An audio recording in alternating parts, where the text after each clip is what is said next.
Hi friends, మేమైతే మా అత్తమ్మ వాళ్ళ ఇంటికి వచ్చాము. ఎందుకంటే ఈరోజు బద్ది పోచమ్మకి మరియు సమ్మక్కకి చేసుకున్నాము మా ఇంట్లో.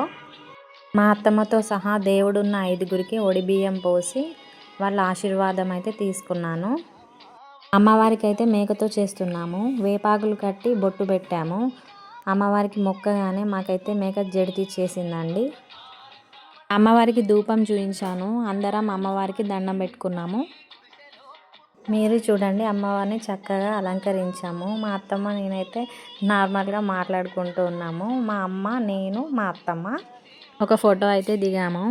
ఇంకా మా వాళ్ళందరూ అయితే సరదాగా ముచ్చట్లు పెడుతూ కూరగాయలు కట్ చేస్తున్నారండి వంట కోసం. నేనైతే వీడియో తీస్తున్నా. మా మామయ్య, మాకైతే 2 బాతులు కూడా ఉన్నాయండి. మా వెనక సైడ్ పెరట్లో చాలా బాగుంటుందండి, చెట్లతో చల్లగా.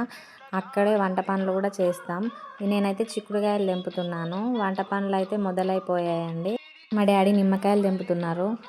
మా ఆయన మూత తీస్తే నేనైతే కర్రీ కలుపుతున్నాను. ఇక అవగానే అందరం తినేసామండి. ఈ వీడియో కనుక మీకు నచ్చితే లైక్ చేయండి, షేర్ చేయండి మరియు నా ఛానల్ తప్పకుండా సబ్స్క్రైబ్ చేసుకోండి.